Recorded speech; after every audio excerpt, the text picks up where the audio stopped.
Hello, everybody on the internet. My name is Dixon. I'm one of the founding members of the Southwest Collective, and I wanted to share some slides that we presented at a community meeting at Curie High School on September 17th, talking about a very important issue that a lot of us on the Southwest side are focused on, and that is traffic safety, particularly traffic safety on Pulaski Road. So, why are we talking about traffic safety? Well, sadly and tragically, too many of our neighbors have been killed in car crashes. Earlier this year, one of our neighbors, Jeylú Shu, was killed in Archer Heights near the corner of 43rd and Pulaski, crossing the street, coming home from the grocery store. A few months later, on Easter night, another one of our neighbors, Charlie Mills, was killed also crossing Pulaski near 64th Street, walking home, something that anybody and everybody should be able to do, walk around in the community. And lots of neighbors were outraged by this, saddened by this. And the reason is obviously we care about these two individuals. We don't want to see our neighbors hurt and killed. But we also know that this is representative of a larger problem on Pulaski, that crashes like this happen all the time, even when people don't lose their lives. So we looked back at how many crashes have taken place on Pulaski in the area between I-55 at 40th Street and the Belt Railway at 71st Street. So bridge to bridge, this 30 plus block stretch. And dating back to the beginning of this decade, January 1st, 2020, there have been over 4,200 crashes on this stretch of Pulaski alone. Um, Many of those crashes, more than 900 of them, resulted in injuries, and 80 of those resulted in what the city calls incapacitating injuries. And these are pedestrians and drivers alike who are getting injured. There's also a financial implication to these crashes. Two-thirds of the crashes, more than 2,800 of these 4,000 plus crashes during this time period, resulted in more than $1,500 worth of property damage. So we're talking about damage to vehicles, damage to buildings, damage to the street. And that is not even including medical bills, which we know can be extremely expensive. So there are financial ramifications to this as well. We also looked at when these crashes are taking place. So I know a lot of people in the community are concerned about drag racing and street takeovers overnight. And that certainly is an issue. And overnight, it's easy for drivers to go at a very high rate of speed. So those crashes can be especially deadly. But the time of day when the most crashes occur is between 2 and 6 p.m. So we're talking about when school lets out, we're talking about evening rush hour, 1,324 crashes during this time period. But really, when we look at the time periods throughout the day, crashes take place all throughout the day and overnight. But the most intense period is in the mid to late afternoon. We also know that there are an awful lot of hit and runs. So, of these 4,200 crashes that we found on the stretch of Pulaski since the start of 2020, almost 1,000 of them were hit and runs. At our community forum the other night, one of our neighbors asked how many of these crashes were by drivers who were unlicensed or didn't have insurance. And we don't know the answer to that, but we do know that in almost 1,000 cases, they may as well not have insurance because in a hit and run incident, um, you know, if your car is damaged, you are left paying the bills. You're left to deal with recovery if you're injured and any damage to your car. And also, these hit and run incidents are extremely challenging for police to investigate. If nobody catches the license plate, if there's not good footage, then the driver who's at fault, largely is going to get away. This image that you're looking at right now is an image of the car that tragically struck and killed Jeylú Shu in February of this year. And this is the image that the police circulated looking for the driver. And, based on the quality of the image and the fact that I guess nobody saw the license plate, that driver is still at large. We also, zooming out a little bit, know that Pulaski was built for cars. It's not really hospitable to people walking, people riding their bike, people doing anything but getting in the car. And so a lot of us on the Southwest side feel compelled to drive everywhere, even if it's a couple of blocks to the grocery store or to drop our kids off at school or to go to the Orange Line station. And you look at the streetscape, you see auto parts stores, mechanics, car dealerships, parking lots, strip malls, everything that's sort of geared toward getting in your car and going there. We don't necessarily get in our cars because it's our favorite thing to do, especially for short trips around the neighborhood. But a lot of people feel compelled to do just that for safety reasons. Of course, this problem is not exclusive to Chicago. This is a national problem in a lot of respects. You can see from this graph that pedestrian deaths in the US were going down for a long period of time, from the early 1990s through the late 2000s. They were going in the right direction. They were going down nearly every year. And then in the late 2000s, they started to go up again. And this graph shows that we're at a 30-year high.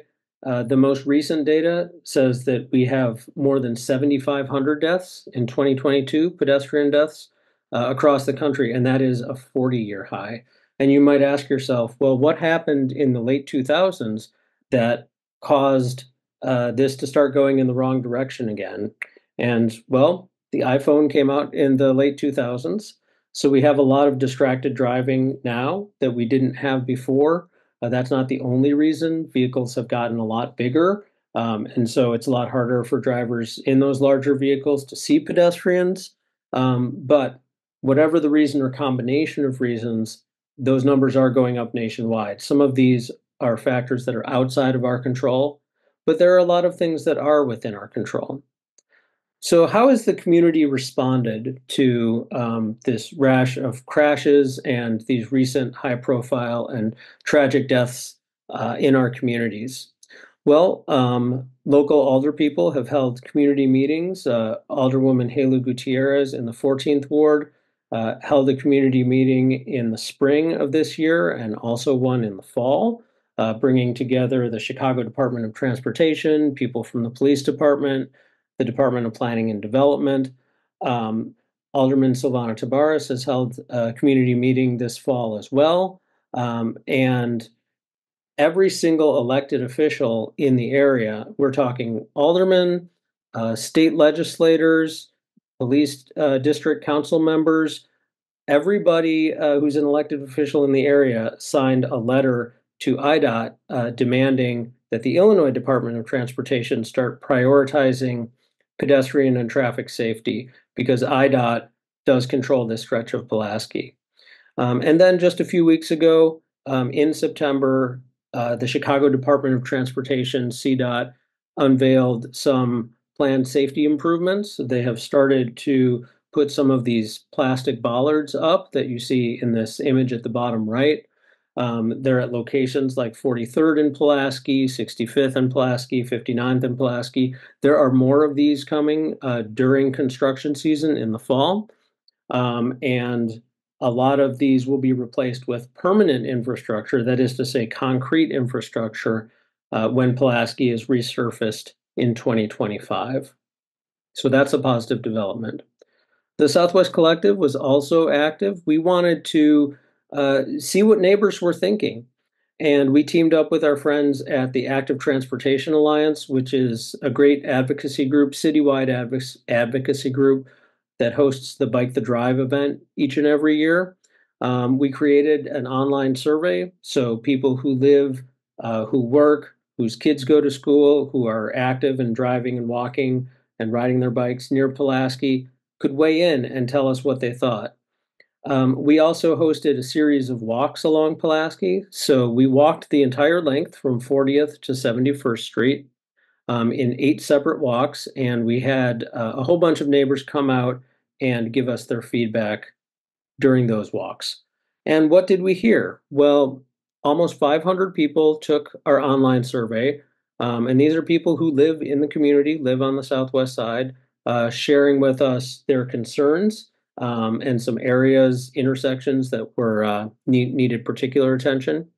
We also had more than 50 people join us for our in-person walks on Pulaski during the spring and summer. And what people told us was speeding was the number one concern by far.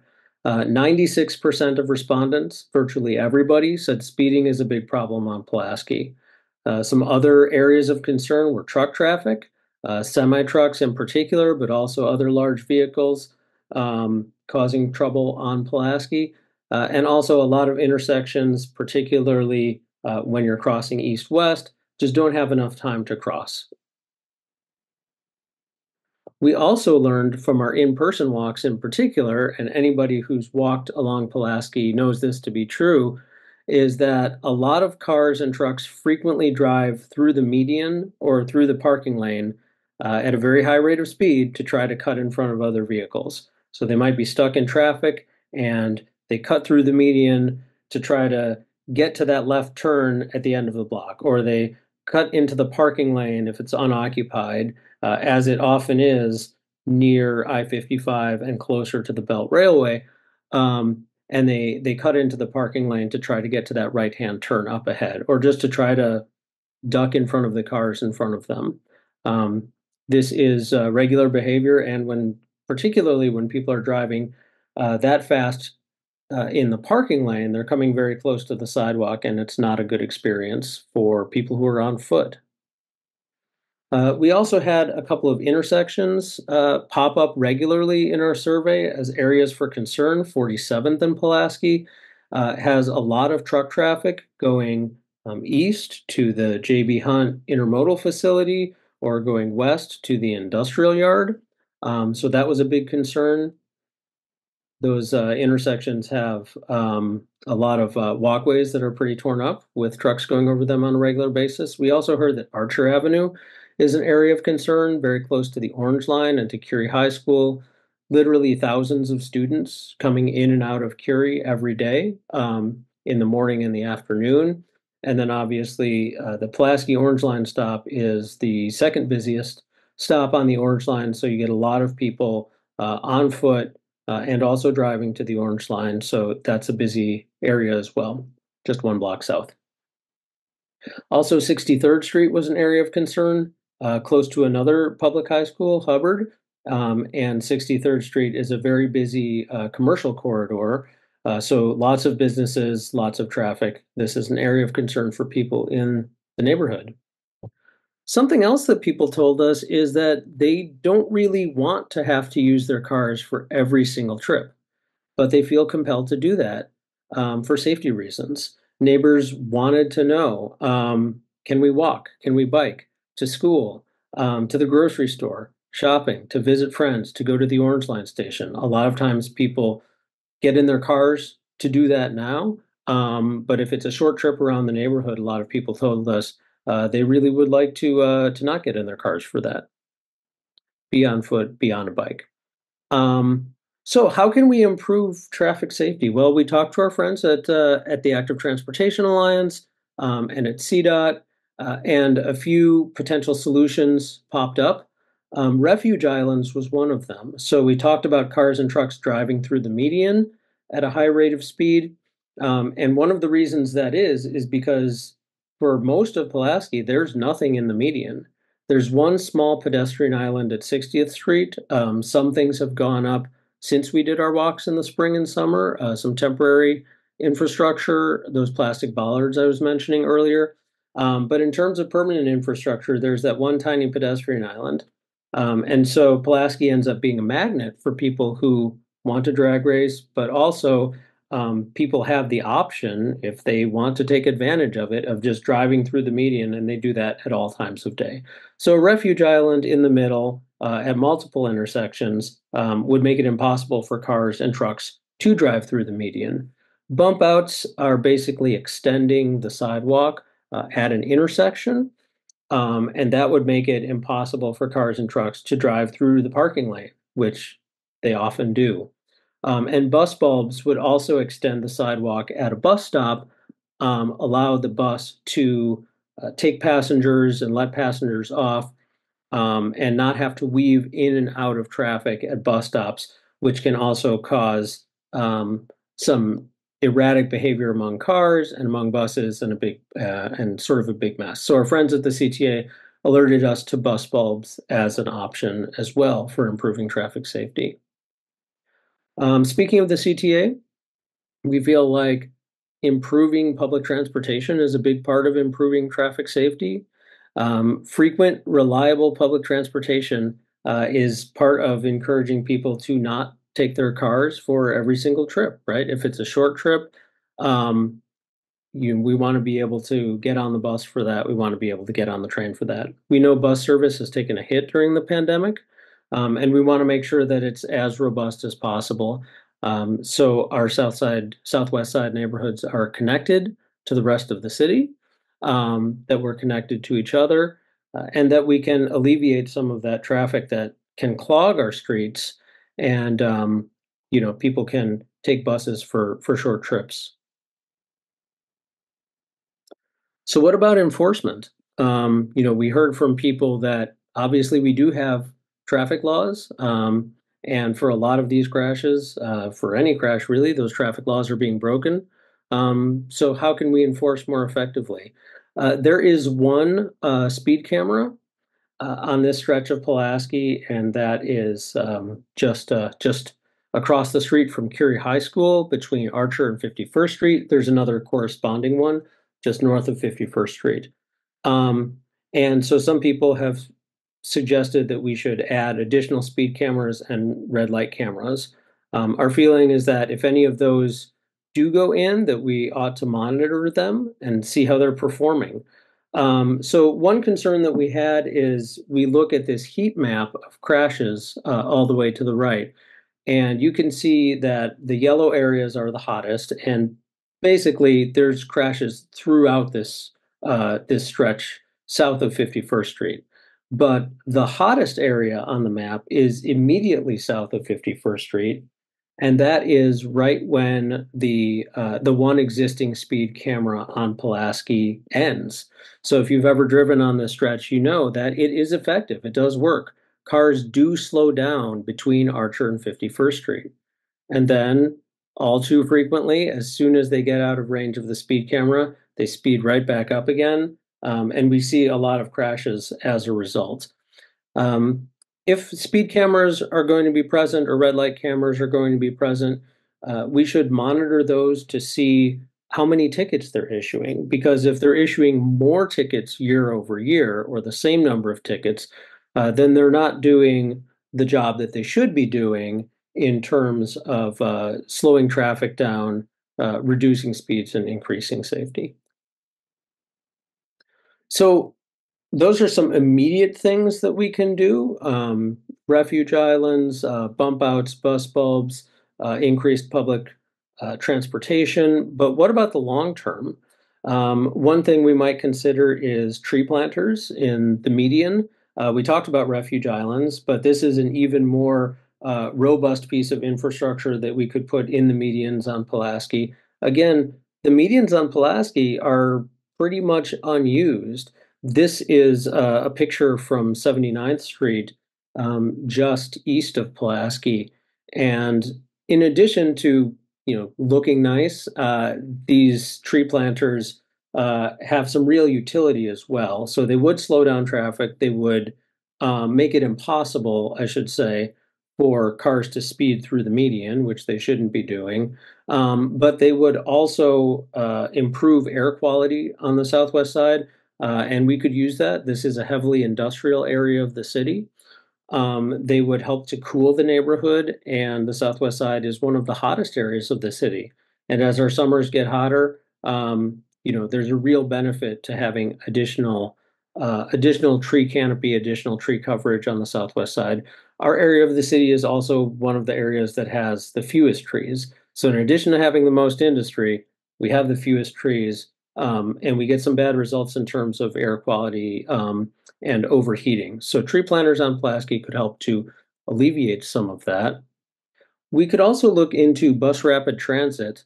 So what bus rapid transit is essentially it allows a bus to function something like an L line, something like a train. So it allows for bus-only lanes, and it allows for signals to be timed. So if a bus is coming, they always have the green. There's not a boarding at every single block. It would just be at major intersections. So if there was a bus rapid transit line on Pulaski, for example, you might have a stop at 47th Street, and you might have a stop at the Orange Line, and you might have a stop at 55th Street. So it wouldn't be every single street. So if we set aside room on Pulaski in the middle of the street for bus rapid transit, this could be a pretty quick and speedy option for people to get around the city. And you might say, well, that sounds a little bit far-fetched. It does exist elsewhere in the world, doesn't really exist in the United States, but there is a call for it to exist just a few blocks east of us on Western Avenue. So a group of aldermen, 17 aldermen from throughout the city, sent a letter earlier this year asking the city to study what would be required for bus rapid transit on Western Avenue. We think this is a great development, and if we're considering it on Western Avenue, we think we should consider it on Pulaski as well. So in summary, how should we approach traffic safety on Pulaski? The first thing is to acknowledge the problem. This is a big problem. It's been a big problem for a long time. Sadly, it is getting worse. We should listen to the community, the people who live closest to Pulaski, the people who use the street every day, who walk, who drive, who live near Pulaski, whose kids go to school near Pulaski, have the best perspective on the issue. And we should really listen to their feedback first and foremost. We should rely on the expertise of people from groups like the Active Transportation Alliance and engineers at CDOT and IDOT, who can help translate the wishes of the community into effective infrastructure and policy. We should improve infrastructure through things like bump outs and pedestrian refuge islands in the near term. We should also maintain a long-term vision for what Pulaski can look like in the future. Pulaski did not occur in nature, so if what we're doing now is not working for us, we should feel free to change that. We should have every right to change that into something that works for people who live in the community. And then finally, we should measure our effectiveness. So we've proposed some changes here that we feel will be effective, but whatever happens on Pulaski, we should come back in a year, in 2 years, and we should ask ourselves, did the number of crashes go down? Did the number of fatalities and injuries go down? And if they didn't, then we should try something else. And if they did, great, we should do more of what's working. Also, if we can achieve some real results on Pulaski, this can be a model for other state routes in particular throughout the city. We're talking streets like Archer, streets like Cicero, streets like Central, but streets throughout the city really, because it's a big problem on Pulaski, but it's not only a problem on Pulaski. So that is basically our rundown of what we've been working on in terms of traffic safety on Pulaski so far. This is what we presented at Curie on September 17th. Thank you for watching. If you are interested in seeing the full live stream, we will put a link to that where you can see it in the comments below this. And we have a panel that joined us for that event that included the 14th Ward Alderwoman Jeylú Gutiérrez, that included a representative from CDOT and a representative from the Active Transportation Alliance. So we had a panel discussion and then a lot of great audience questions as well. So thank you for watching. I hope you will stay engaged. We have some infrastructure improvements coming soon on Pulaski. We need to continue to push for those to be made permanent during resurfacing.